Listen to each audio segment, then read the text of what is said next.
This is The Truth, a series in which I play through games to find out what they're really like through a severely average gamer. And I hope you got your little head screwed on tight, because today is a mad one.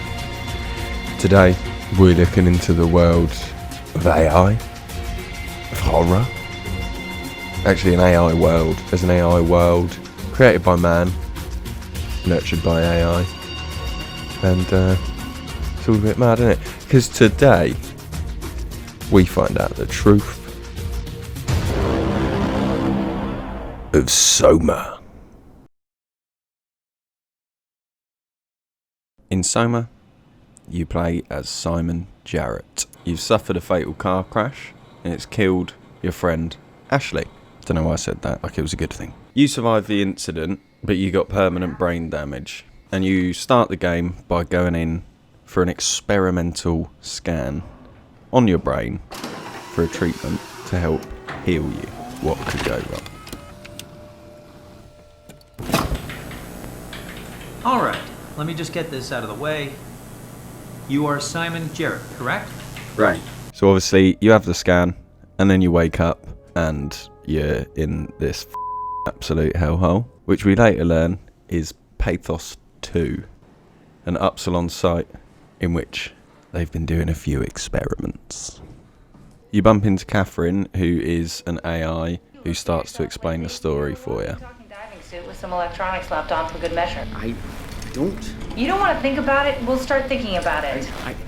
I don't want to do this anymore. I don't want to be this. I want out. Tough shit, Simon. You're in it now. But before we carry on with the story and finding out what actually happened to Simon and why he's a human diving suit, let's just talk a little bit about the gameplay mechanics.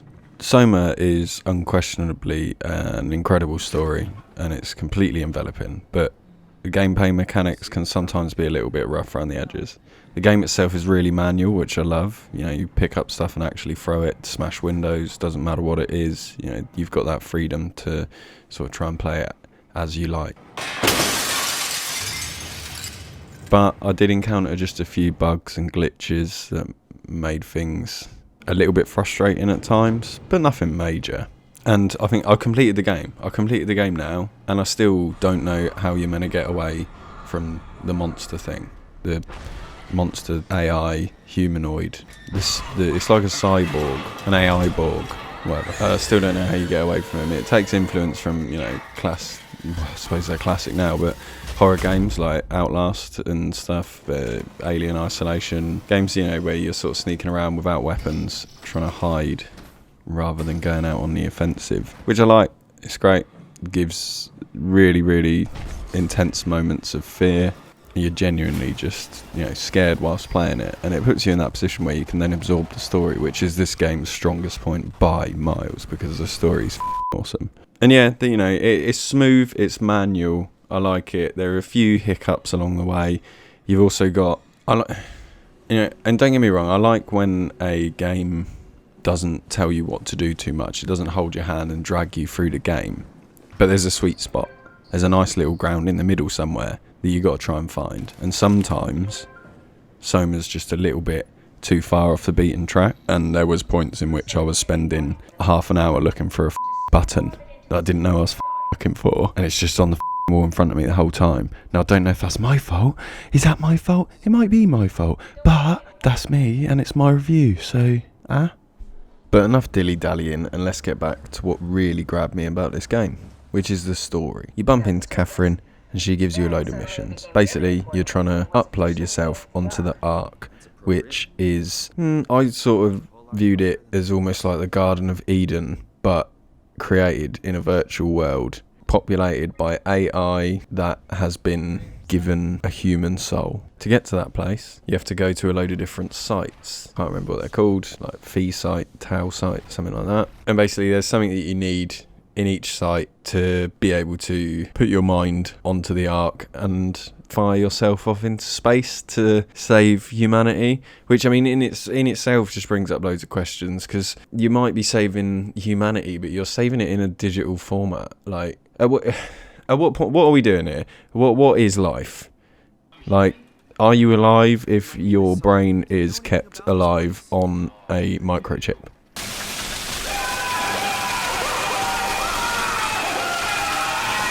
I don't know. I don't feel like I'm qualified to answer that.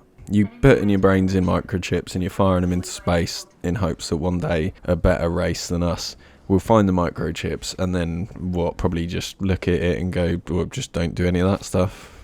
And then we'll go, oh, please download us back into human bodies, or at least bodies that are biological. And then they'll probably go, no, you're rubbish. I've gone off on one there. And so right, back to the sites. All of these sites are located underwater. They're underwater bases, so you have to travel around underwater, go to the sites, and that's sick. Because if there's anything I love, it's underwater and it's space. So this is like double bang on space underwater. You get all of your shit, and then basically you start picking up clues at all the other places about what went wrong. Because a lot of the AI think they're still human. You come across them and they're like, oh, I'm still at work, blah, blah, blah. And then you're just like, you're a robot, mate. And they're like, nah, you're chatting shit. So you start to uncover little clues and piece everything together. And then what it is actually, people loved it so much in the Ark that when they came back to their human bodies, they just topping themselves so they could just be on the Ark forever. They're just like, being a human is so shit, I'm going to kill myself so my conscious mind can exist on the Ark instead of this shithole. I feel like that sometimes. So yeah, you start getting questioned. All the while as well, you're getting chased by this giant evil monster AI thing that's like trying to stop you from getting your mission done. You pick up all the stuff, basically, it takes ages. You get back to Catherine, and then she scans your brain onto the Ark. But the thing is, right, you can't transfer, this is the secret that you learn along the way, you can't transfer human consciousness, but you can duplicate it. But it's a bit like the Prestige, because he never knows which one he's going to come out as. Sometimes he's going to be the man on the stage, sometimes he's going to be underneath the stage. So yeah, you're scanning your brain onto the Ark, but even after doing all of this shit, you don't know if you're going to be the one on the Ark or if you're going to just be the one in the shithole. So obviously you get, actually, you know what, I'm not even going to tell you which one it is. I'm not going to tell you which one it is. I don't even know, there might be multiple endings and I just got one of them. But if you want to find that out, just play it for yourself, because it's a good game. The story's good. So let's get on to what you want to know. The official loot box ranking of goodness.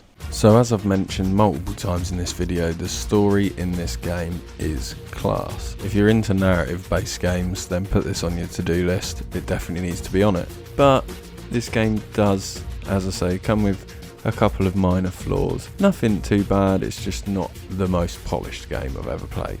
Which is why Soma is officially 3.5 loot boxes good.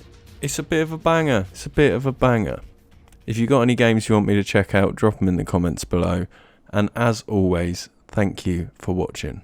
Feel free to like and subscribe.